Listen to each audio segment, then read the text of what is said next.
రేవంత్ రెడ్డి గారు ముఖ్యమంత్రిగా ఆయన పనితీరు ఎలా అనిపిస్తుంది కాంగ్రెస్ ప్రభుత్వానికి సంబంధించి? ఆఫ్కోర్స్ మీరు ఆ పార్టీలోనే ఉన్నారు కాబట్టి ఆబ్వియస్లీ బాగుంది అనిపిస్తుంది. కానీ ఆయన భాష ఏదైతే ఉందో, సరే మిగిలిన పనితీరు ఇవన్నీ 100 రోజులైంది, మిగిలిన 5 ఏళ్ల కాలంలో ఎలా కాంగ్రెస్ పార్టీ పనిచేస్తే అది తర్వాత విషయం. బట్ ఆయన మాట్లాడే భాష ఏదైతే ఉందో అది ఎంతవరకు కరెక్ట్? రేవంత్ రెడ్డి గారు మాట్లాడేటువంటి భాష నేను ఎక్కడ కూడా తప్పు పట్టను. మీరు ఒకసారి కేసీఆర్ గారు మాట్లాడినటువంటి భాషతో కంపేర్ చేయండి. రేవంత్ రెడ్డి గారు మాట్లాడేది, రేవంత్ రెడ్డి గారు అంటే ముళ్ళుని ముళ్ళుతోనే తీయాలంటారు కదా. సో ముళ్ళుని ముళ్ళుతోనే తీయాలి. రేవంత్ రెడ్డి గారు నాతో మాట్లాడితే ఒకలా మాట్లాడతారు, బహుశా మీతో మాట్లాడితే ఒకలా మాట్లాడతారు, దుర్మార్గులతో ఒకలా మాట్లాడతారు, దొంగలతో ఒకలా మాట్లాడతాడు, రాక్షసులతో ఒకలా మాట్లాడతాడు, మంచి వాళ్ళతో ఒకలా మాట్లాడతారు. మంచి వాళ్ళతో ఎట్లా మాట్లాడిందో రాక్షసులతో కూడా రేవంత్ రెడ్డి గారిని అట్లే మాట్లాడమంటే ఎట్లా? రాక్షసులతో ఎట్లా మాట్లాడాలనో అట్లే మాట్లాడాలి. కేసీఆర్తో ఎట్లా మాట్లాడాలనో అట్లా మాట్లాడితేనే కేసీఆర్కి అర్థమవుతుంది. హరీష్ రావుతో ఎట్లా మాట్లాడాలనో అట్లా మాట్లాడితేనే హరీష్ రావుకి అర్థమవుతుంది. సో ఎవరితో ఎట్లా మాట్లాడాలనో ఆ విధంగానే రేవంత్ రెడ్డి గారు మాట్లాడుతున్నారు. దాంట్లో ఏమాత్రం కూడా తప్పు పట్టాల్సిన అవసరం లేదు. రేవంత్ రెడ్డి గారి రూపంలో తెలంగాణ రాష్ట్రానికి ఒక మంచి ముఖ్యమంత్రి, సుపరిపాలన అందించేటువంటి ముఖ్యమంత్రి తెలంగాణ రాష్ట్రానికి దక్కడం జరిగింది. మరీ ముఖ్యంగా ఉమ్మడి పాలమూరు వాసులందరూ కూడా ఇవాళ గర్వపడుతున్నారు. మా బిడ్డ, మా పాలమూరు ముద్దు బిడ్డ ఇవాళ రాష్ట్రానికి ముఖ్యమంత్రిగా ఉన్నారు.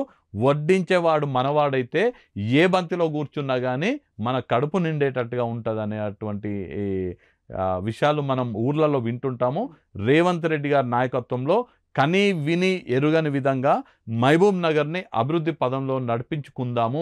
ఇది మనకు ఒక మంచి అవకాశం అని మా మహబూబ్ నగర్ ప్రజలందరూ కూడా భావిస్తున్నారు. ఇవాళ మీరు అనేదాన్ని ప్రతిపక్షాలు తప్పుపడుతున్నాయి. వడ్డించేవాడు వాడైతే ఏ బంతిలో కూర్చున్నా ఒకటే అనే దాంట్లో ముఖ్యమంత్రిగా రేవంత్ రెడ్డి గారు తెలంగాణ రాష్ట్రానికి ముఖ్యమంత్రి లేకపోతే ఓన్లీ మహబూబ్ నగర్కి ముఖ్యమంత్రి?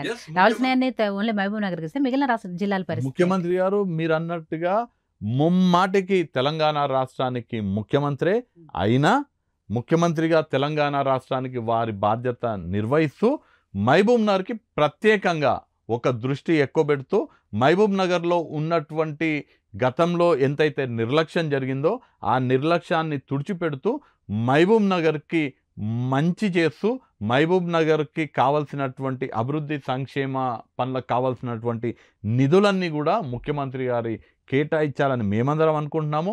ముఖ్యమంత్రి గారు చేస్తారు. దాంట్లో ఏం తప్పు కూడా లేదని నేను అనుకుంటున్నాను.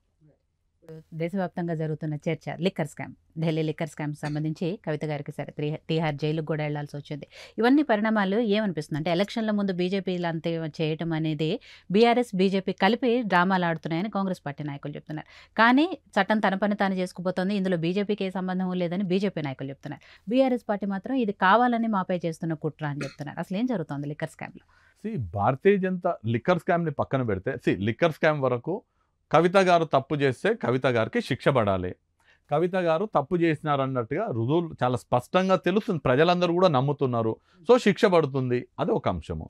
రెండవది బీఆర్ఎస్ భారతీయ జనతా పార్టీ యొక్క బంధము, ఇది అండర్స్టాండింగ్ డ్రామా అనేది దాంట్లో ఏం డౌట్ పడాల్సిన అవసరం లేదు.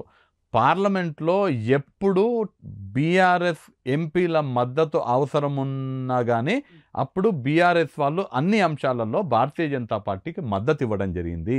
బీఆర్ఎస్ బీజేపీయే కాదు, బీఆర్ఎస్ బీజేపీ ఎంఐఎం ఈ మూడు పార్టీలు కూడా ఒక తానులో మొక్కలే. వీళ్ళందరూ కూడా కలిసే పని చేసుకుంటున్నారు. దాంట్లో ఏ మాత్రం కూడా సందేహం అవసరం లేదు మనకు. సో రాష్ట్రంలో కాంగ్రెస్ పార్టీ అయితే అధికారంలోకి వచ్చింది, 5 ఏళ్లలో ప్రజాపాలన తీసుకొస్తాము అని చెప్తున్నారు. బట్ కేంద్రంలో పరిస్థితి ఏంటి? కేంద్రంలో అధికారంలోకి వస్తుందన్న ధీమాత ఎంతవరకు ఉన్నారు? పూర్తిగా కేంద్రంలో కూడా కాంగ్రెస్ పార్టీ అధికారంలోకి వస్తుంది. రాహుల్ గాంధీ గారు ప్రధానమంత్రి అయ్యేటువంటి అవకాశాలు చాలా స్పష్టంగా కనిపిస్తున్నాయి.